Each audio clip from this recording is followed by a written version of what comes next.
मराठा विद्या प्रसारक समाज संस्था द्वारा संचालित KRT arts, BH commerce and AM science अर्थात KTHM कॉलेज नासिक, विभाग हिंदी, कक्षा SYBA, साहित्यिक हिंदी, सेमिस्टर प्रथम। प्रश्न पत्र का नाम आधुनिक हिंदी साहित्य तथा व्यवहारिक हिंदी। आज हम धरती अब भी घूम रही है इस कहानी की समीक्षा देखने वाले हैं। मैं डॉक्टर जगदीश परदेसी। धरती अब भी घूम रही है, इसे लिखा है विष्णु प्रभाकर जी ने। हमने प्रस्तुत कहानी का अध्ययन किया है। आज हम इस कहानी की तत्वों के आधार पर समीक्षा करने जा रहे हैं। सबसे पहले कल की तासिका में हमने कहानी के तत्वों की बात की, या कहानी के कौन से प्रमुख तत्व होते हैं इन्हें देखा, जिसमें हमने देखा कथा वस्तु, पात्र चरित्र चित्रण, देश काल एवं वातावरण, संवाद, भाषा शैली और उद्देश्य। इन तत्वों के अंतर्गत विषय का प्रारूप कैसा होता है, विवेचन किस प्रकार से रहता है, इसे भी हमने विस्तार से देखा है। आज हम धरती अब भी घूम रही है इस कहानी की समीक्षा करने वाले हैं कहानी के तत्वों के आधार पर। इसमें प्रथम तत्व आ जाता है कथा वस्तु। धरती अब भी घूम रही है इस कहानी की कथा वस्तु इस प्रकार से है। कहानी में दो छोटे से नन्हे पात्र आए हुए हैं, एक नीनू और उसका भाई कमल। नीनू की उम्र लगभग 10 उम्र होने आई है और उसका छोटा भाई 8 वर्ष का है। हुआ ऐसे कि उनके पिताजी को 20 रुपए की रिश्वत लेते हुए पकड़ा गया और अब वह जेल में बंद है, और माँ का देहांत बचपन में ही हो गया था। इस कारण उनकी मौसी ने अपने घर इन दोनों बालकों को लेकर आई थी। प्रारंभ में मौसी का प्रेम भी बहुत अच्छी तरह से रहा, दुलार मिला, पर जैसे जैसे समय बीतता गया, मौसी की तरफ से, मौसा की तरफ से और उनके लड़कों की तरफ से इन दोनों की उपेक्षा होने लगी, जिसमें हमने यह भी देखा कि नीनू को घर के सब कार्य जो है करने पड़ते हैं, और कमल को भी, जो अभी अबोध है, उसे अपने दूसरे भाइयों जैसा खाने के लिए, पीने के लिए या रहने के लिए नहीं मिलता। उसे अपने मौसा के रूम में जाने के लिए भी इजाजत लेनी पड़ती है।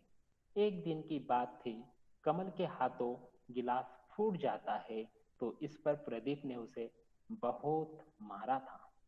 इस प्रकार अपना परिवार छोड़ अपने मौसी के घर रह रहे कमला और नीनू की यह दशा हो जाती है। हमने यह देखा कि मौसी जो पहले स्नेह करती थी, आजकल उनका स्नेह भी कम हो गया है। बात बात पर ताने देना, मारना, इस प्रकार का व्यवहार वह करती। एक दिन की बात है, रात्रि में कमल सोया हुआ था, पर वह नींद में एकाएक रो उठा।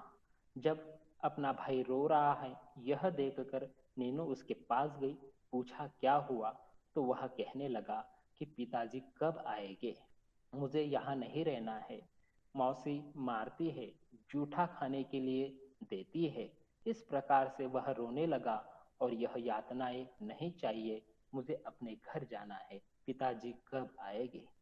नीनू अपनी उम्र से ज्यादा सयानी बन गई थी, क्योंकि उसने, जो अन्य बालकों के भांति ही माँ पिताजी न रहने पर जो वह सीखते हैं, परिवेश से सीख जाते हैं, वैसे ही वह सीख गई थी। उम्र भले ही कम हो, पर उसका ज्ञान, उसका रहना और समझ जो है वह प्रौढ़ बन गई थी। इस प्रकार से वह अपने भाई को समझाती है और उसे चुप कराती है। जब यह दोनों बातें करते होते हैं, तब रात्रि में मौसी जाग जाती है और आकर पूछती है क्या चल रहा था।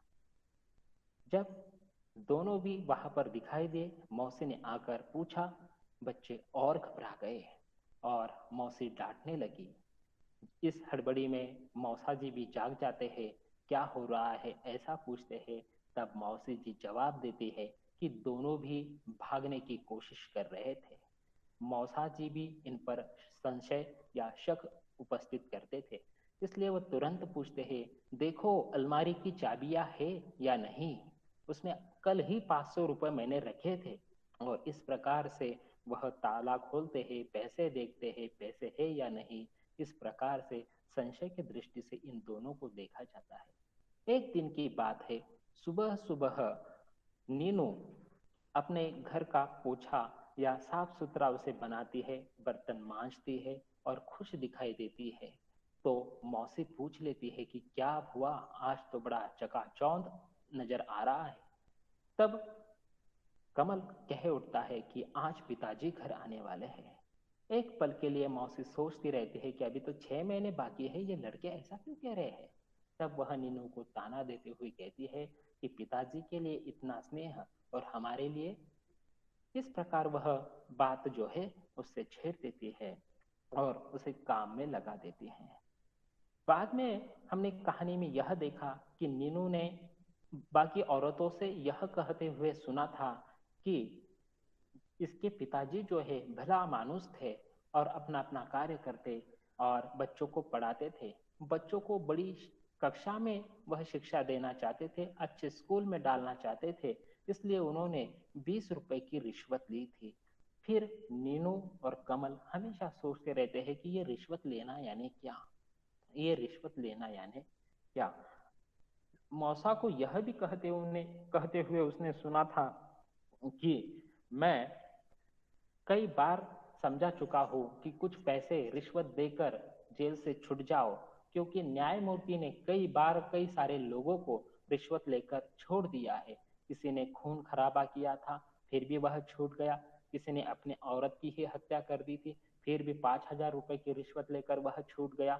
इस प्रकार तुम भी 500 रुपए दे दो और बदले में छूट जाओ। और वह व्यक्ति कहता है, अर्थात नीनू के पिताजी कहते हैं कि मैं कोई पैसे नहीं दूंगा। इस प्रकार से कहानी हमने देखी थी। आगे हमने यह भी देखा कि नीनू और कमल यह तय करते हैं कि अब हम न्यायमूर्ति के घर ही चले जाएंगे। एक दिन की बात है, वह सब न्यायमूर्ति के घर चले जाते हैं। नीनू और कमल उनके चौराहे पर यानी उनके दरवाजे पर खड़े रहते हैं। अंदर न्यायमूर्ति के घर के अंदर बहुत अच्छे से चर्चा हो रही थी। आज उनकी पार्टी थी, क्योंकि न्यायमूर्ति के घर जो है उनकी बेटी को एक बड़ा पद मिलने वाला था और साथ में बेटा जो है वह भी इनकम टैक्स ऑफिस में बड़े पद पर उसकी नियुक्ति हो गई थी। आज वहां पर पार्टी चल रही थी। इतने में नीनू और कमल का प्रवेश हो जाता है। न्यायमूर्ति साहब पूछते हैं कि क्या हुआ। तब रिश्वत क्या होती है पता नहीं, सुन रखा था लड़कों ने कि पैसे दो और अपने पिताजी को छोड़ लो। पिता चाचा जी मौसा जी हर बार कहते थे कि जो है जज कई सारी लड़कियों को भी लेते हैं, खूबसूरत लड़कियों की भी डिमांड करते हैं और किसी को छोड़ देते हैं। यहाँ बेबाक होकर वह लड़का लड़की इनके सामने चले जाते हैं और कहते हैं कि हमारे पास 50 रुपए है, आप यह रख लो और हमारे पिताजी को छोड़ दो। वह पार्टी में बैठे हुए सब बड़े व्यक्ति जो है वह हक्का बक्का रह जाते हैं। आगे कमल कहता है कि इतने पैसे अगर कम है तो मेरी दीदी जो है वह बहुत खूबसूरत है, चाहे तो आप उसे भी रख सकते हो, पर मेरे पिताजी को छोड़ दो। और इस प्रकार से वह अबोध बाल मन को और रिश्वत को यहाँ पर उजागर करने वाली कहानी हमने देखी है। इस प्रकार से इस कहानी की कथा वस्तु है। आगे कहानी के तत्वों के आधार पर हम जो समीक्षा कर रहे हैं, दूसरा तत्व आ जाता है पात्र चरित्र चित्रण। इनमें प्रमुख पात्र है नीना, कमल, मौसी, मौसा जी।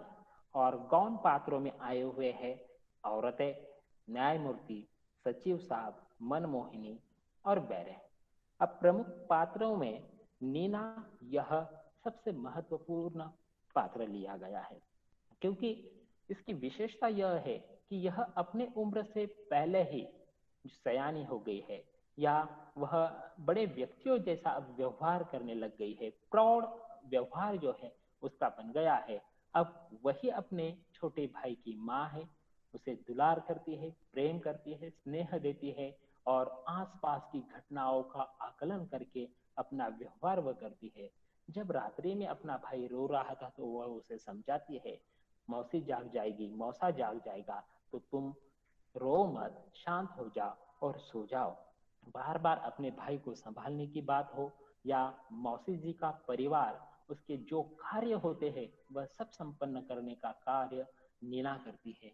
और हम यह भी देखते हैं कि नीना जो है अपने पिताजी को छुड़वाने के लिए न्यायमूर्ति के घर भी जाती है, और वह वहां पर भी अपने आप को सौंपना चाहती है। इस प्रकार से नीना के माध्यम से एक ऐसी सशक्त लड़की को उजागर करने का प्रयास लेखक ने किया है कि जो भविष्य में भी हम कई सारी कहानियों के माध्यम से देख सकते हैं। नीना, जिसके गुण हम यह भी देख सकते हैं कि वह मौसी से प्रताड़ित है, वह उससे जो है गाली गलौज खाती है, पर फिर भी ईमानदारी से वह पूरे घर का काम करती रहती है। इस प्रकार से एक ऐसी लड़की हमारे सामने लेखक ने उजागर की हुई है कि जिसके प्रति पाठक को स्नेह निर्माण हो। दूसरा पात्र है छोटा बालक कमल। अर्थात कमल की उम्र 8 वर्ष ही है, और वह भी स्कूल में पढ़ता है, पर माँ और पिताजी का दुलार अब उसके जीवन में नहीं है। वह अपने बहन से ही वह दुलार पाना चाहता है, और वह कई सारे ऐसे प्रसंगों में हम देख रहे हैं कि कमल जो है अपने जीजी से जिद करता है। वह अबोध अवस्था के कारण उसका जो भाई है, मौसेरा भाई प्रदीप, उसे वो मारता है, डांटता है। अन्य लड़कों के भांति ही उसे पूरे घर में उछलना है, कूदना है, चिल्लाना है, पर यह सब करने पर उसे पाबंदी है। यहाँ तक कि मौसा जी के रूम में जाने के लिए भी उसे पाबंदी है। इसलिए वह कमल अपने जीजी से सब शिकायत करता है। अबोध होने के कारण वो नींद में भी रोता है। यहाँ से चलो कहता है, पिताजी के पास जाना है, चलो यहाँ से चलो, इस प्रकार की जिद वह करता रहता है। कहानी में हमने यह भी देखा कि अंत में जाकर कमल इतना अबोध मन का था, न्यायमूर्ति के सामने जाकर कहता है कि मेरी जीजी भी खूबसूरत है, वह आपके यहाँ पर रहेगी। इस प्रकार से ये दो अबोध बालक इस कहानी में अपनी प्रतिभा को अभिव्यक्त करते हैं। तीसरा पात्र जो है मौसी जी, यह इनके संवाद बड़े कटु रूप से उभरते हैं। पाठकों में वह संवादों के कारण मौसी जी का यह पात्र भी स्मरण में रहता है। बात बात पर दोनों लड़कों को ताने देना, भोजन, जूठा भोजन हो, बासी भोजन हो, वह कराना, ज्यादा से ज्यादा कार्य करवा लेना, इस प्रकार से मौसी जी करती है।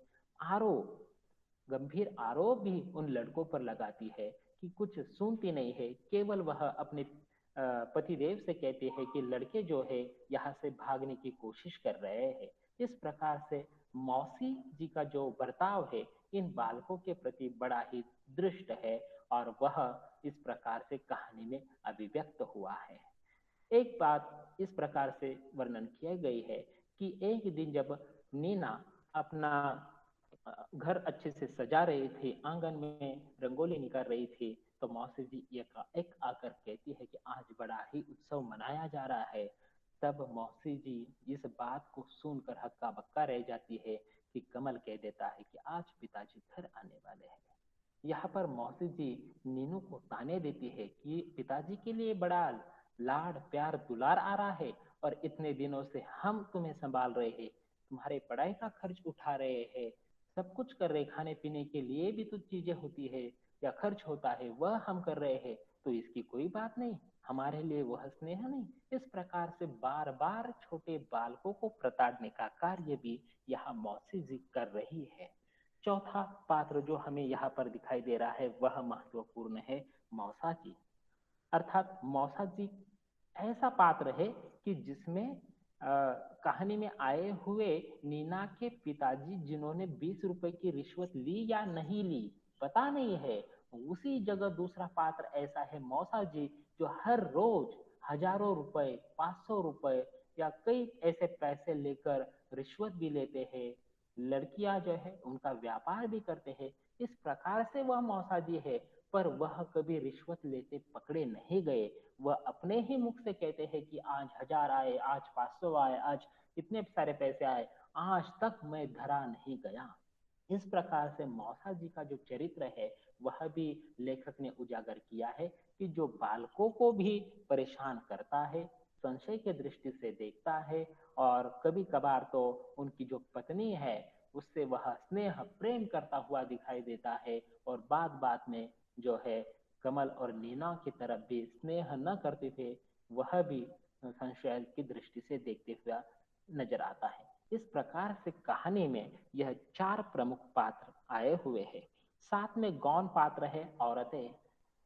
अब औरतों के बारे में यह देखा है कि नीना जो है औरतों को यह कहते हुए सुनती है कि वह आपस में बात करती है कि भला मानस था, 20 रुपए की रिश्वत ली, कहा जाता है कि पढ़ाई महंगी हो गई इसलिए उसे रिश्वत लेनी पड़ी। इस प्रकार से जो प्रौढ़ बनाने में, नीना को प्रौढ़ बनाने में जो सहयोग है वह औरतों का सबसे ज्यादा है। इन औरतों के सहयोग के कारण ही नीना आज ज्यादा बड़ी हो गई है, सयानी हो गई है, उसे आसपास की रिश्वत, आसपास का माहौल समझ में आता है। दूसरा गौण पात्र के रूप में हम देखते हैं न्यायमूर्ति। नाम तो बहुत महत्वपूर्ण है, न्याय की मूर्ति। पर इस कहानी में लेखक ने जिस प्रकार से न्याय मूर्ति का वर्णन किया हुआ है वह इसके विपरीत है। जो अपने लड़कों के लिए ऊंचे पद प्राप्त करना चाहता है वह उन बड़े सब लोगों को रिश्वत देता है। यहाँ तक कि न्यायमूर्ति के बारे में यह भी लोगों से कहते हुए सुनाया गया है कि वह पैसे लेते हैं, रिश्वत लेते हैं, चोरी करने वालों को छोड़ देते हैं।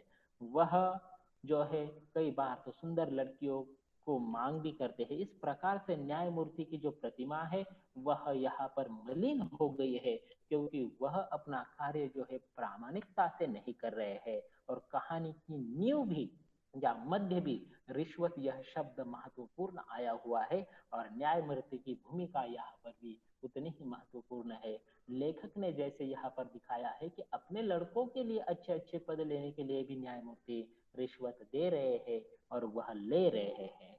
सचिव साहब न्यायमूर्ति जी के मित्र है, और वह रिश्वत देने वाले यहाँ पर दिखाई दे रहे हैं। यानी पद तो बहुत बड़ा है पर उन्होंने जो कार्य कर रहे हैं या कर रहे हैं करते हैं वह संयोगिक नहीं है।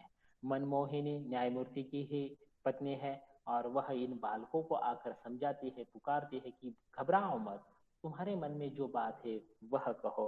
और एक छोटा सा पात्र जो है बैरे, जो बार बार बीच में आकर संदेशा देता है, पहले आकर वह खत दिखाता है, दूसरी बार आकर उन लड़कों का संदेश देता है, तीसरी बार आकर वह लड़कों को लेकर आता है। न्यायमूर्ति के घर के बाहर पहरा देने वाला बैरे नाम का यह पात्र है। इस प्रकार से कहानी में प्रमुख पात्र और गौण पात्रों का वर्णन लेखक ने बहुत ही अच्छी तरीके से किया हुआ है। कहानी के तत्वों के आधार पर तीसरा तत्व महत्वपूर्ण आ जाता है, देश काल एवं वातावरण। इस कहानी का जो देश काल एवं वातावरण है वह आजाद भारत का वातावरण है, अर्थात आजादी के बाद घटित घटनाओं का वर्णन कहानी के अंतर्गत आ गया है। यहाँ पर भारतीय न्याय व्यवस्था की पोल खुली गई है। जैसे ही 4 स्तंभ महत्वपूर्ण माने गए, आजाद भारत में यह सब कुछ जिंदगी अच्छे से चलेगी। पर यहाँ पर हम यह देखते हैं कि आजाद भारत की जो समस्याएं हैं, दिक्कतें हैं, वह अलग निर्माण हो गई है। भारतीय न्याय व्यवस्था जो महत्वपूर्ण स्तंभ है उस स्तंभों को ही हिलता हुआ कहानी में दिखाया गया है। जो सबसे बड़े पद पर बैठे हैं, न्यायमूर्ति, न्याय देने वाली व्यवस्था है, वही भ्रष्ट हो गई है। इस कहानी के माध्यम से लेखक ने उजागर किया हुआ है कि किस प्रकार से रिश्वत ली जाती है। कोई खून करता है, कोई पिटाई करता है, या कोई किस प्रकार से भी व्यवहार करता है, तो वह अगर न्यायमूर्ति तक चला जाता है तो न्यायमूर्ति वह उचित न्याय करने के बदले वह पैसे लेते हैं, अलग अलग प्रकार से प्रलोभन लेते हैं, और उस न्याय की जगह पर अन्याय ही करते हुए दिखाई दे रहे हैं। इस प्रकार से देश काल वातावरण के अंतर्गत भारत की पृष्ठभूमि को चित्रित करने का प्रयास किया हुआ है।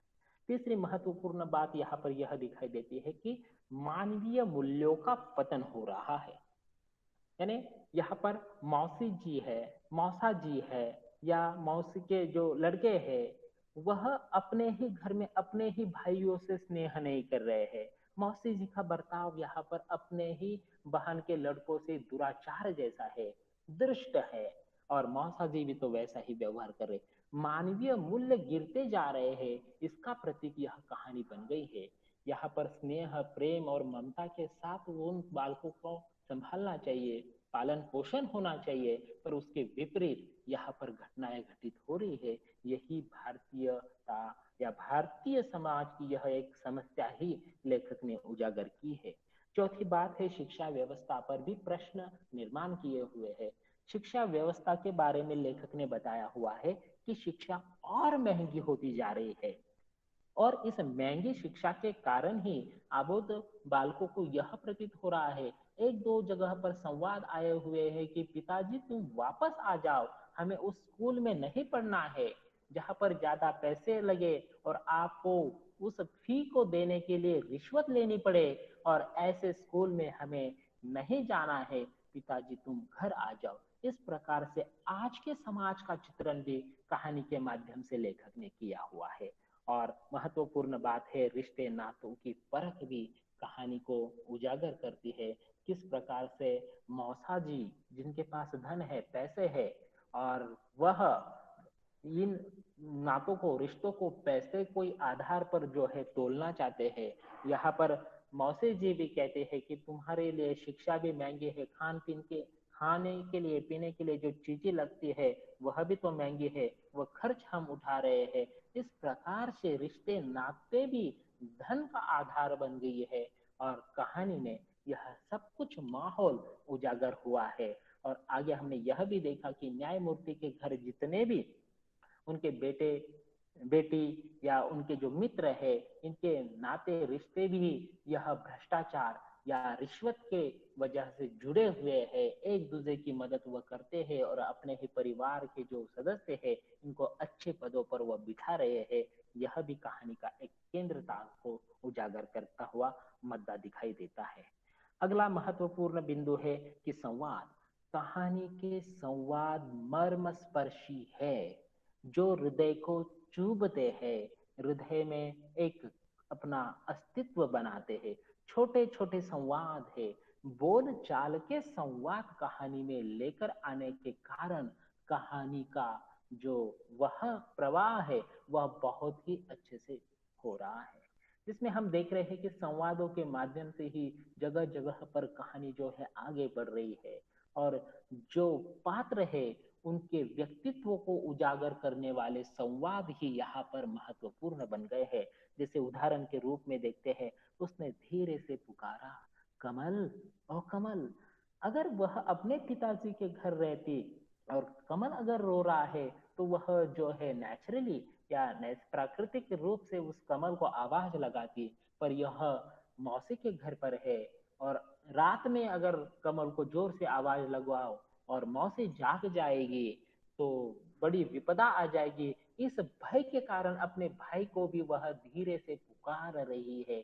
लेखक ने बहुत ही अच्छे से भावों को यहाँ पर बांधने का कार्य जो है किया हुआ है। हाँ जी जी, पिताजी के पास चलो, आज मुझे मौसा जी ने मारा था। जी जी, गिलास तोड़ा तो प्रदीप ने मारा हमें, जी जी, यहाँ से चलो। इस प्रकार से उस छोटे कमल के हृदय की भावनाओं को भी अभिव्यक्त करने वाले संवाद है, जो पाठक को अपनी ओर खींच रहे। हाँ जी जी, यानी यहाँ पर विस्मय, ऐसा हुआ मेरे साथ बर्ताव, वो अपनी भावनाओं को प्रकट कर रहे हैं। और किस प्रकार से मुझे मारा गया है, यहाँ से चलो, उस बाल मानस को भी अभिव्यक्त करने वाले यह बहुत ही नुकीले और बहुत ही सशक्त संवादों का प्रयोग यहाँ पर लेखक ने किया हुआ है। हुआ मेरा सिर, दोनों भागने की सलाह कर रहे हैं। यानी जितने मर्म स्पर्शी संवाद है, उतने ही मन में ईर्षा निर्माण करने वाले भी संवाद है। अर्थात हृदय के जो नौ भाव है उनको जगाने वाले यह संवाद है। यहाँ पर यह मौसी जी का संवाद है, जिसमें वह केवल तर्क के आधार पर और जो क्रोधहीन बच्चों के लिए उसे उजागर करने वाला यह संवाद है। यहाँ मौसी जो है अपने मौसा जी को, यानी मौसा जी को वह कह रहे हैं कि ये दोनों भागने की सलाह कर रहे हैं। कुछ छोटे और कुछ बड़े संवाद इस प्रकार से भी दिखाई देते हैं। महंगी महंगी थी तो उसने रिश्वत ली, महंगी होना क्या होता है, और अब पिता कैसे छुटेंगे। मौसा कहते थे जज को रिश्वत देते तो छूट जाते। एक जज ने 3,000 लेकर एक डाकू को छोड़ दिया था। जिसने एक औरत को मार डाला था उसे भी जज ने छोड़ दिया था, 5,000 लिए थे। अर्थात यहाँ पर आत्म लाभ शैली पर यह संवाद है कि नीना सोच रही है कि पिताजी को कैसे छुड़वाए, और ये रिश्वत क्या होती है। वह बाल मन अपने आप को भी प्रश्न कर रहा है कि किस प्रकार से ये रिश्वत होती है। जिन मन को, बालकों को पता नहीं है यह क्या होता है, और उन्होंने दूसरों की सुनी हुई बातें भी वह अपने मन में जो है याद कर रही है। इस प्रकार के छोटे और कुछ लंबे संवाद, कुछ आत्मलाप शैली में लिखे हुए संवाद प्रस्तुत कहानी में आए हैं, जो पाठक वर्ग को बहुत ही अच्छे से अपनी ओर आकर्षित करते हैं और उसके मन के सभी भावों को जगाने वाली यह संवाद है। तो कहानी संवाद के रूप में भी अगर देखें तो एक सशक्त कहानी के रूप में हमारे सामने उजागर हुई है। अगली है कहानी की भाषा शैली। तो भाषा शैली में 3 शैलियों का प्रयोग जो है लेखक ने किया हुआ है। पहली है विवरणात्मक शैली, दूसरी है संवादात्मक शैली, और तीसरी जो है आत्मलाप शैली। इन 3 शैलियों का यहाँ पर जो है प्रयोग लेखक ने किया है। देखते हैं विवरणात्मक शैली के अंतर्गत लेखक ने कई जगह पर जो है संकेत दिए हैं कि पिताजी कौन थे, क्या थे, क्यों उन्होंने रिश्वत ली, यह विवरण उन्होंने दिया है। अगला संवादात्मक है। यहाँ पर संवादात्मक शैली का प्रयोग सबसे ज्यादा किया हुआ है। बालक यहाँ पर कमल और मीना आपस में बात करते हैं, या हम यह भी देखते हैं मौसी और मौसा जी आपस में बातें कर रहे हैं, जज आपस में बातें कर रहे हैं। संवादात्मक शैली का प्रयोग करते हुए कहानी को आगे बढ़ाया गया है, और आत्मलाप शैली के अंतर्गत हमने बाल मन को यहाँ पर उजागर होता हुआ देखा है, जिसमें नीना अपने आप से बातें कर रही है कि क्या होती है रिश्वत, किस प्रकार से होती है, वह कुछ सोचती है, विचार करती है। इस प्रकार से आत्मलाप शैली का भी प्रयोग यहाँ पर बखूबी लेखक ने किया हुआ है। संवादात्मक शैली प्रधान रही है और जगह जगह पर विवरणात्मक संकेत जो है दिए हुए हैं। अगला अंतिम जो उद्देश्य है, छठा तत्व है उद्देश्य। कहानी उद्देश्य के आधार पर भी बहुत ही खूब है। अबोध बाल मन की कथा को व्यक्त करने वाली कहानी है। बालकों को पसंद आए, उनको समझ में आए, ऐसी यह कहानी है कि छोटे छोटे बालक जब उनका परिवार बिखर जाता है, उनके मन पर क्या व्यथा या उनके मन पर क्या बीतती है, क्या उनकी दशा हो जाती है, इसे उजागर कहानी में किया गया है। वह अबोध बालक और उनके विचार, उनकी भाव, उनके साथ होने वाली घटनाओं को यथार्थ में प्रस्तुत करने का कार्य यहाँ पर दिखाई देता है। दूसरा है मानवीय मूल्यों का पतन। समाज में जो परिवार या एक व्यापक वसुदेव कुटुंबकम जो संकल्पना है, वह परिवार से ही अगर बिखर रही है तो कैसे यह अच्छे समाज की, अच्छे परिवार की कल्पना हो सकती है। इस बात को उजागर किया गया है कि अपने ही रिश्ते, अपने ही नाते जो है व्यक्तियों के खिलाफ बन गए हैं, धन वहां पर प्रमुख बन गया है। इस प्रकार से रिश्ते, नाते, मानवता, वह जो मूल्य है वह बिखरते जा रहे हैं। वह एक तो समाज के स्तर पर हो, परिवार के स्तर पर हो, और जहाँ पर कार्यालय हो या न्याय व्यवस्था हो, वहां पर भी यह मानवता बिखर गई है। इसका वर्णन जो है लेखक ने किया हुआ है। और अंतिम है रिश्वतखोरी की समस्या। भारत जैसे आजाद हो गया, भारत में यह प्रमुखता से रिश्वतखोरी की समस्या हमें दिखाई दे रही है। कई प्रकार का भ्रष्टाचार, घोटाला और रिश्वत लेना, यह हमें उस व्यवस्था में दिखाई दे रहा है। इसलिए इसे, इस यथार्थ को ही कहानी के माध्यम से लेखक ने हमारे सामने प्रस्तुत किया हुआ है। यहाँ पर हमने पूरे कहानी में रिश्वत यह शब्द महत्वपूर्ण देखा हुआ है और उससे ही जुड़ी हुई पूरी कहानी है। जिस व्यक्ति ने रिश्वत ली या नहीं ली पता नहीं है, वह जेल भुग रहा है, और जो रिश्वत ले रहा है वह ऊंचे ऊंचे पद प्राप्त कर रहा है। यहाँ तक कि अपने लड़कों को भी ऊंचे ऊंचे पदों पर वह बिठा रहा है। कोई रिश्वत लेने वाला ऐसा भी व्यक्ति है कि वह हर रोज रिश्वत लेता है, पर कभी भी वह पकड़ा नहीं जा रहा है। और जो कभी रिश्वत ली या नहीं पता नहीं है, और वह जेल की हवा खा रहा है। इस प्रकार से रिश्वतखोरी की जो समस्या है उसे केंद्र में रखकर पूरी कहानी का ढांचा जो है उसके इर्द गिर्द घूमता है। इस प्रकार से कहानी के 7 तत्वों के आधार पर हमने इस कहानी की समीक्षा देखी